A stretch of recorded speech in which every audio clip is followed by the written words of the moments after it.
आयुष के पापा के लिए लाई थी ये, सिकुड़कर आयुष के नाक का हो गया है। हमारी खूबसूरत साड़ी का तो रंग ही उड़ा दिया। इसीलिए अपनाए सही डिटर्जेंट, 2 डाला का एडवांस फॉर्मूला जो दे कपड़ों को नई चमक और साथ ही सिकुड़ने से बचाए, चले ज्यादा और पैसे बचाए। इसीलिए अब से जो धोए।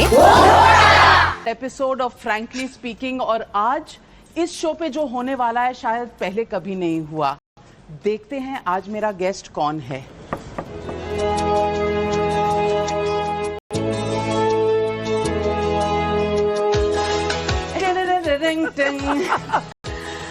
तुलसी स्मृति ईरानी, क्या कहूँ मैं आपको। Nice to see you. आप संस्कारी बहू हैं तो मैं आपको जय श्री कृष्ण, नमस्कार, प्रणाम कहूंगी। आइए प्लीज। न्यू सराउंडिंग्स आपके लिए स्मृति ईरानी जी या तुलसी जी, आज आपको क्या कहूं, 25 साल बाद ये रोल, उफ, व्हाट्स हैपनिंग। आप हैं कौन? आप तुलसी हैं, आप स्मृति ईरानी पॉलिटिशियन हैं, आप हैं कौन? मुझे लगता है कि अगर जब आप मुझसे मुखातिब होती हैं और ये सवाल करती हैं कि मैं हूँ कौन, और आप इस कश्मकश में रहती हैं कि पॉलिटिशियन है, एक्टर है, मैं स्मृति ईरानी है। चाहे आप उसे अलग स्वरूप में देखें, चाहे अलग तमगे के साथ देखें, चाहे अलग पायदान पर देखें, चाहे अलग व्यवस्था में देखें, इंसान वही है। इंसान वही है, लेकिन रोल बदलते रहते हैं, क्योंकि कहते हैं ना, रिश्तों के भी रूप बदलते हैं। बिल्कुल, रिश्तों के रूप बदलते हैं और आपका रोल बदलता रहता है। तो स्मृति जी, मैं आपसे पूछना चाहती हूँ कि 2024 के इलेक्शन के बारे में बहुत सारी बातें हुई जी। आपने अपने आप को ये जो री इन्वेंट किया है, आप हमेशा करती हैं किसी ना किसी तरीके से, लेकिन ये री इन्वेंशन, इसके पीछे आपकी सोच क्या है? मुझे नहीं लगता कि इसे आप री इन्वेंशन कह सकते हैं। ये एक स्टोरी की रीटेलिंग हो सकती है। वो स्टोरी जो आज से 25 साल पहले टेलीविजन पर कही गई, वो स्टोरी जिसे 10:30 बजे रात के एक बहुत ही अजीबोगरीब स्लॉट में धकेला गया, क्योंकि एक महिला प्रोड्यूसर एक स्टोरी को लेकर बहुत उत्साहित थी। एक बहुत बड़ा शो 9 बजे आने वाला था स्टार प्लस पे, और उस शो और हमारे बीच फासला बहुत था। हमारे शो ने एक इतिहास रचा टेलीविजन के लिए। लोग कहते हैं history doesn't repeat itself, well I guess we have even defeated that adage. इतिहास हमने दोहराया। आज अगर आप कहें कि क्या कोई ऐसा शो है जो आज चल रहा है जो 25 साल बाद दोबारा री इन्वेंट या रीलिव हो सकता है, मुझे नहीं लगता। तो अपने आप में टेलीविजन में इस उपलब्धि को पाना कोई छोटी बात नहीं है। आप तो किचन में आई हैं। सेट का किचन है जी। खाना भी बनाती हैं आप शो के दौरान? अलग अलग पदार्थ हैं, लेकिन चूंकि आप जर्नलिस्ट हैं और वो भी पॉलिटिकल जर्नलिस्ट, मच एक्लेम्ड, तो आपके लिए ये वाला स्पाइस सबसे काम आता होगा, मिर्चा। बिल्कुल, और मैं यही निकाल रही हूँ। आपको लोग ये भी कहते हैं ना, पॉलिटिक्स के फील्ड में, देखिए, इंसान कहीं भी हो उसका फ्लेवर छूटना चाहिए, भले ही वो तीखा ही सही। लेकिन मुझे ऐसा लगता है कि आपने वो जीवन भी क्या जिया अगर आप किसी के मुंह में कोई मिठास, थोड़ा सा तीखापन ना छोड़ जाएं। और इंडियंस को तीखापन तो बहुत पसंद है। हाँ, लेकिन मेजर आप में, एक चीज भूल मेजर में ज्यादा नहीं। हाँ, हम लोग माएँ भी रह चुकी हैं, तो ये हम रह चुकी हैं। हाँ, मतलब अब थोड़े बच्चे बड़े हो गए हैं। तो स्मृति जी, आप मिनिस्टर रह चुकी हैं, पॉलिटिशियन हैं, रोल कर चुकी हैं पहले, अब ये दोबारा 25 साल बाद रोल कर रही हैं, पर घर में वाकई किचन में are you comfortable? I am. तो बच्चे क्या फरमाइश करते हैं? अभी तो इतने बड़े हो गए हैं कि मैं फरमाइश करने लगी उनसे। लेकिन हाँ, मेरे लिए खुशकिस्मती मेरी इस बात की है कि परिवार सहज रूप से बड़ा हुआ है मेरा, कॉम्प्लिकेटेड नहीं है। वो जो दीवार है जहाँ पूरे परिवार की तस्वीरें हैं, बा को तो कोई नहीं भूल सकता। Sudha Shivpuri ji is no longer amongst us, yes, but a very acclaimed actor. Om Shivpuri ji की धर्मपत्नी, और अपने समय में थिएटर हो, टेलीविजन हो, फिल्म्स हो, उन्होंने एक अमिट एक छाप छोड़ी है, यू नो। ये जो है ये मैं देखना चाहती हूँ then and now. Ladies and gentleman, ये स्मृति ईरानी है जो पॉलिटिक्स से पहले की स्मृति ईरानी है। नहीं भाई, इस वक्त भी पॉलिटिक्स में थी। नहीं, इसके बाद, नहीं। इसके बाद आपको 2003 में आपको मैं पदाधिकारी के नाते दिखाई दी। पॉलिटिकली एक्टिव तब भी थी। ये तो थोड़ी डरी सहमी है, और ये वाली जो है इतनी शायद व्यवस्थित नहीं थी कि नाविका कुमार के साथ किसी शो पर आ सके। तो स्मृति के लिए क्या क्या बदला है इन 25 सालों कुछ में? नहीं, वजन छोड़ के कुछ नहीं बदला। That's not true. आप 2014 से मंत्री रही हैं, यंगेस्ट मिनिस्टर रही हैं, और ये जो आपने कार्यभार संभाला, और आपने तो पॉलिटिक्स में ऐसे झंडे गाड़े हैं, राहुल गांधी को हराया, फिर केएल शर्मा से हारी जी। स्मृति ईरानी का ये पहलू और स्मृति ईरानी का वो पहलू अलग अलग किरदार हैं, या कहीं ना कहीं आकर सिमटते हैं?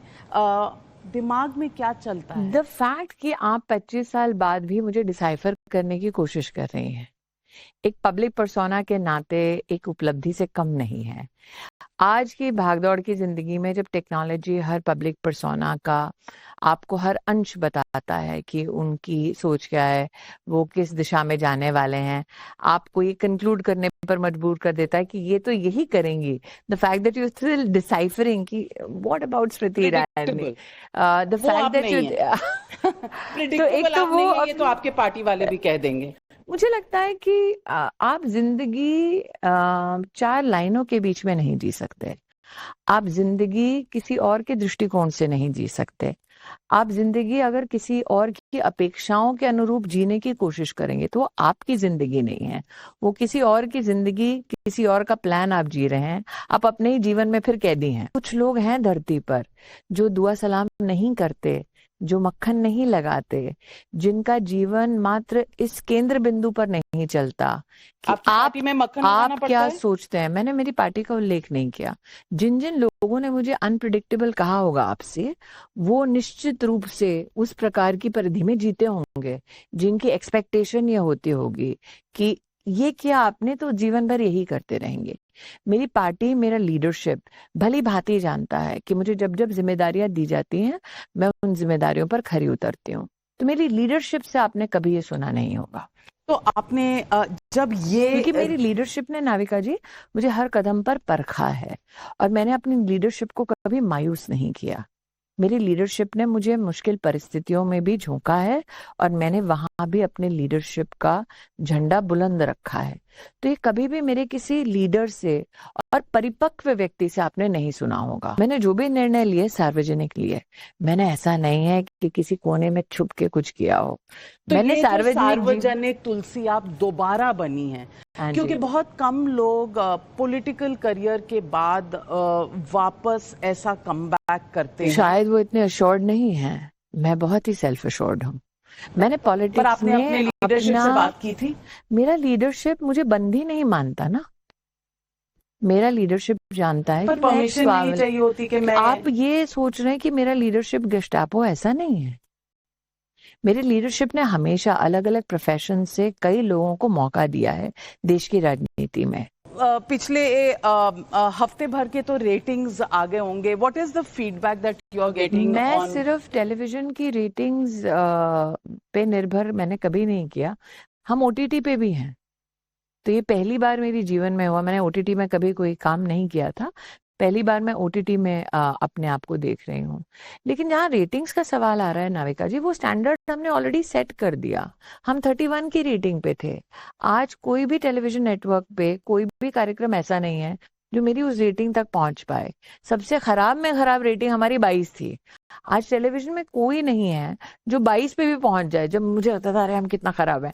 अच्छा, ये बिल्कुल असली घंटी। और ये श्री कृष्ण जी तो मैंने ठाकुर जी आपके घर पर भी शायद देखा है मैंने। आप नाथ द्वारा में है, विराजते हैं। आप कृष्ण भक्त हैं? मैं हूँ। It is I think it's a very ऐसा संयोग है कि जिस घर में मैं पहली बार बम्बई आई और उस घर का नाम, उस बिल्डिंग का नाम शांति निकेतन था। इस घर का नाम, जो काल्पनिक सीरियल है, वो भी शांति निकेतन है। वर्तमान में दिल्ली में मैं जहाँ रहती हूँ वो भी शांति निकेतन है। ये तुलसी के समय से शांति निकेतन। हाँ, ये तुलसी के समय से शांति निकेतन है। और मैं जहाँ दिल्ली में, मुझे कहाँ पता था कि 24 का ये परिणाम होगा, मैं दिल्ली में शांति निकेतन में रहूंगी। इनफैक्ट एकता कपूर के प्रोडक्शन हाउस के लिए बड़ा अजीब था, आप शांति निकेतन में रहते हो? मैंने कहा हाँ। तो मुझे लगता है कि जेन्युइनली प्रभु की अगर असीम कृपा नहीं होती तो मैं यहाँ नहीं होती। आपने इतनी पॉलिटिक्स देखी है, संभव नहीं था 2019 का चुनाव अमेठी से जीतना, क्योंकि वो अनविनेबल सीट है। वहां पर दिग्गजों की जमानतें जब्त हुई हैं, मेरी कभी जमानत जब्त नहीं हुई वहां पे। शरद यादव वहां से लड़े हैं, आई थिंक काशीराम जी भी शायद लड़े हैं, मेनका गांधी लड़ी हैं। लोगों की, दिग्गज नेताओं की जमानतें जहां से जब्त हो, वहां पे जीतना वो भगवान के अलावा और कोई संभव नहीं करा सकता। लेकिन 2024 की हार, 14 में भी हार हुई थी, बट जीत के हारना, हार के जीतने वालों को तो बाजीगर कहते हैं लेकिन जीत के हारने वाले को क्या कहते हैं? जीत के बाद हारना। और मैं हमेशा कहती हूँ कि किस्मत सिर्फ जीत नहीं लिखती, कई बार हार लिखती है। मैं 2004 में भी हारी थी दिल्ली में। जी, आप सोचिए, मैं कपिल सिब्बल के खिलाफ चुनाव लड़ी थी 2004 में। अगर 2004 का चुनाव जीतती तो क्या 14 में अमेठी लड़ती? और 2004 में जब अगर जीत जाती तो फिर तुलसी का क्या होता? तो तुलसी का क्या होता? हाँ, ये होता तो वो होता, फिर वो होता तो ये होता। तो क्या पता आज से 5 साल बाद आप कहती अरे 24 में नहीं हारती तो ये नहीं करती, क्या पता आप तब इंटरव्यू करने आए। तो आप 2029 में तुलसी होंगी या वापस? वो तो ठाकुर जी जाने, कब कहाँ क्या होंगे वो ठाकुर जी जाने। लेकिन आज की पॉलिटिक्स, ट्रम्प 32 बार क्या कह रहे हैं, 33 बार क्या कह रहे हैं, 34 बार क्या कह रहे हैं। आई थिंक भारत ने कल जो स्टेटमेंट दिया है रशियन ऑयल परचेज के संदर्भ में, वो अपने आप में बहुत सारी भूमिकाओं को दर्शाता है। बहुत ही मेजर्ड स्टेटमेंट है भारत का। मैंने हमेशा मंत्री के नाते भी कहा है कि इंटरनल सिक्योरिटी पे एमएचए और जियोपॉलिटिकल पोजीशंस जो हिंदुस्तान की हैं उस पे एमईए को ही बोलना चाहिए। लेकिन नागरिक के नाते मुझे लगता है, आप अगर कहते हैं कि आप चौथी सबसे बड़ी अर्थव्यवस्था बन चुके हैं, आपके देश के प्रधानमंत्री बार बार इस बात का उल्लेख करते हैं कि हम तीसरी, दूसरी, पहली पायदान तक पहुंचना चाहते हैं, पहचे, तो ये स्वाभाविक है कि जियोपॉलिटिकली अब आपको एक नए दृष्टिकोण से देखा जाएगा।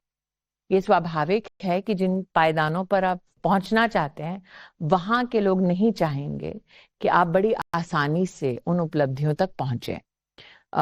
कल का स्टेटमेंट हर हिंदुस्तानी को पढ़ना चाहिए। लेकिन सवाल उठते हैं, और सवाल ये उठने भी चाहिए, वो संसद का स्वभाव है।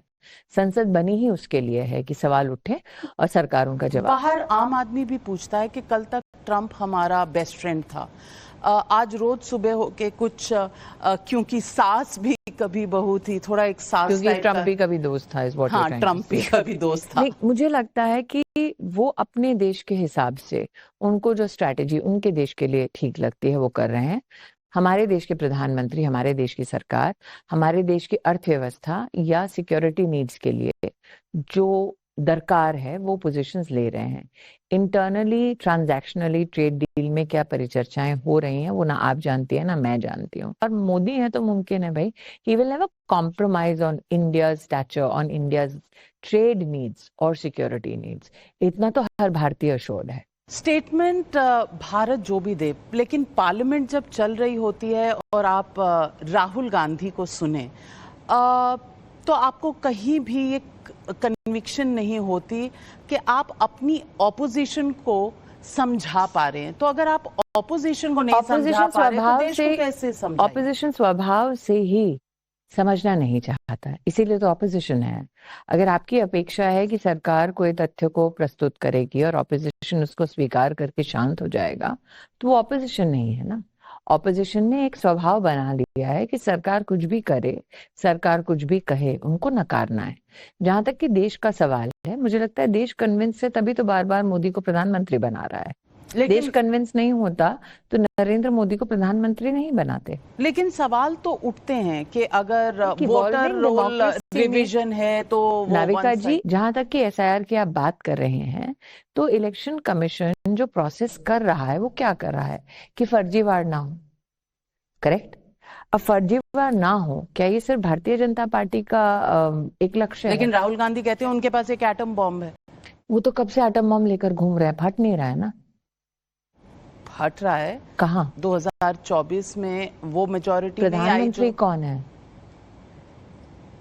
फटा होता प्रधानमंत्री कोई और होता ना। क्या आपकी नेगेटिव पॉलिटिक्स एक दशक, ऑलमोस्ट 1.5 दशक, जब आपको फलस्वरूप राष्ट्र को कुछ दे नहीं रही है, तो आप मुझे आज 1 दशक बाद भी उनके उसी स्वभाव के बारे में सवाल कर रहे हैं?